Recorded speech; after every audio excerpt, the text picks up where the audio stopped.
You ever try to fit 5 grown folks into a tent meant for 3? I can tell you firsthand, it's a comedy of errors from the moment the idea is spoken aloud. That night started with good intentions. We had driven up into the hills, following a gravel road until it finally broke open into a clearing where pines stood in a neat semicircle, like they'd been planted just to cradle our camp.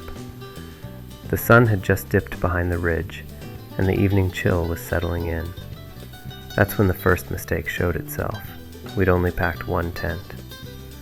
A small trusty thing I'd used on plenty of solo trips. 3-person tent, I announced proudly, tossing the bundle onto the ground. The silence from my friends stretched longer than it should have. Finally, Greg, the tallest of the bunch, scratched his head and said, "You mean 3 adults?" "Or 3 raccoons," added Sarah, already laughing. But we were committed. Nobody wanted to drive back down the mountain road to town, not after the long day we'd had hauling gear and hiking around. So the challenge became 5 people, 1 3-person tent. Spirits were high, jokes flying like sparks from the campfire as we roasted sausages and marshmallows. But as the night deepened and the fire burned low, we all knew the real test hadn't even started yet. I'll never forget unrolling the tent on the pine needles, snapping poles together while everyone offered helpful advice. The tent popped into shape with a bit of a groan, like it already knew the burden we were about to put it under. From the outside it looked cozy. From the inside, well, that was another story entirely. We stood around it, arms folded, each of us silently calculating how much personal space we were willing to sacrifice. No one wanted to be the one squished in the middle. And that's when Greg, with his long limbs and booming voice, declared, "All right, we're doing this. Everyone pick a corner. The last one in is the unlucky middle." The game was on. The real chaos began the moment we tried to crawl inside. Now, setting up a tent is one thing, but cramming 5 bodies into a shelter designed for 3 is another kind of wilderness survival altogether. Greg, being the tallest, insisted on going in the faint, sweet smoke of the dying campfire. I tucked myself against the opposite wall, only to find a lump under the ground tarp, right beneath my hip. "Rock," I muttered, too tired to dig it out. That rock would become my nemesis by morning. By the time we coaxed the 4th person, Jenny, inside, the tent looked like a sack of potatoes left in the sun too long, bulging in strange places, sagging in others. Her headlamp clicked off, plunging us into thick darkness. The nylon walls pressed in, each gust of wind rattling the fabric like a drumbeat. Finally, there was only Mark left outside, the poor soul destined for the middle. He knelt at the door, peered in at the tangle of limbs and gear, and sighed so deeply it made us all laugh. "There's no way," he said, but we made him climb in anyway. He shuffled forward on his elbows like a soldier in training, muttering curses under his breath as he wedged himself between Sarah's sleeping bag and my bony shoulder. For a moment, all was still. We had done it. 5 people inside a 3-person tent. Then, Greg sneezed. His legs jerked, the whole tent shook, and just like that, the battle for comfort began. I don't know who kicked who first, but within minutes it felt like we were trapped in a tumble dryer full of elbows and knees. Mark, crammed in the middle, tried to curl up small, but each time he shifted, he bumped either Sarah's feather fortress or my bony hip. Sarah would grunt, roll away, and that would push Greg into the wall, which made him grunt louder and press back into Jenny. It was like a chain reaction of discomfort, bouncing around the tent like a game of human pinball. Breathing was its own challenge. The nylon walls had sealed in the heat, and with 5 bodies inside, the air turned warm and damp in no time. Each exhale added a layer of condensation to the ceiling.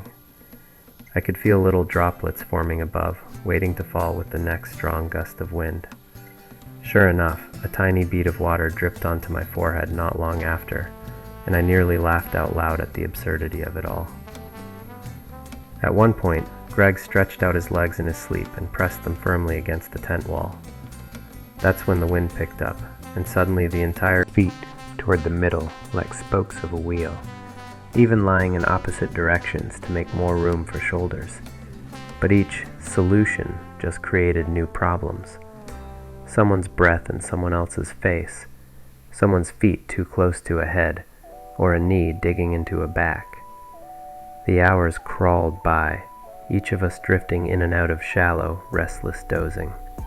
Outside, the wind hissed through the pines, and every so often an owl would call, reminding us that the world beyond our little nylon prison was wide and free.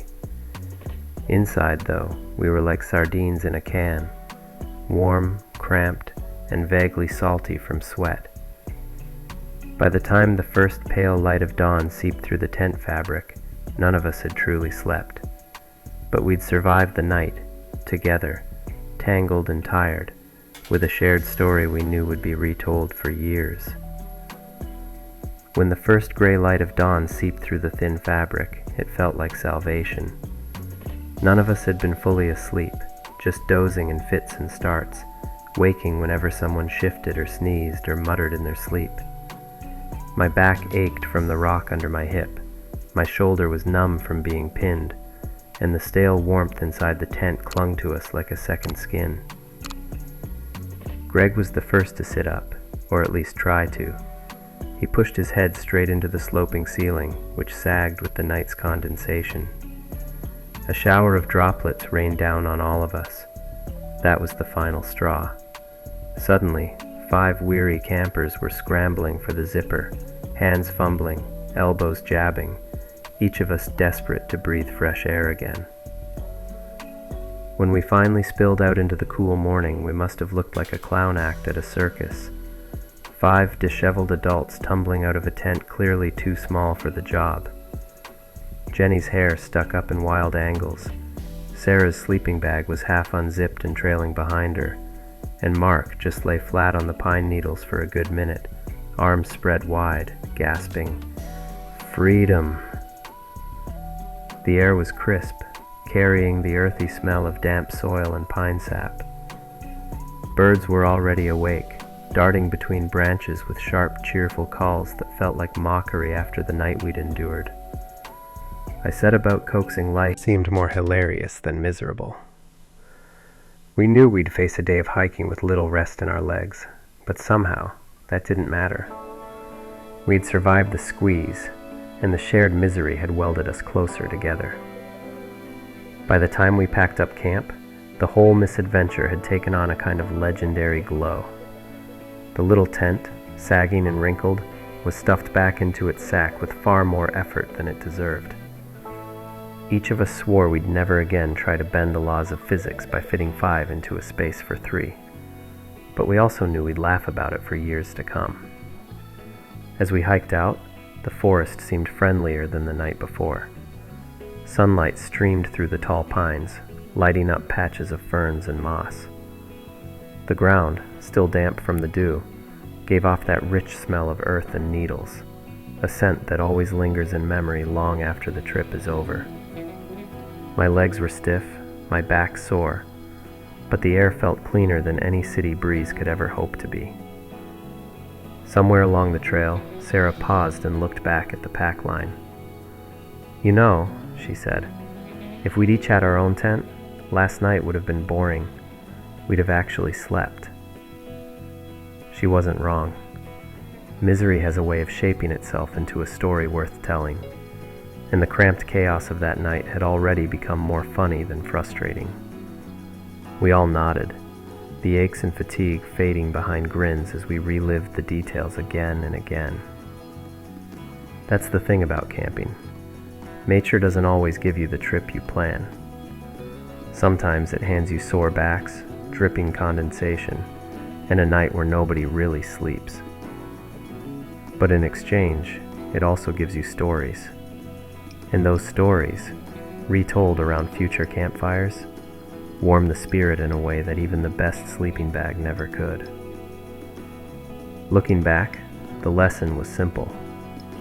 Comfort fades, but the memory of shared struggle lasts.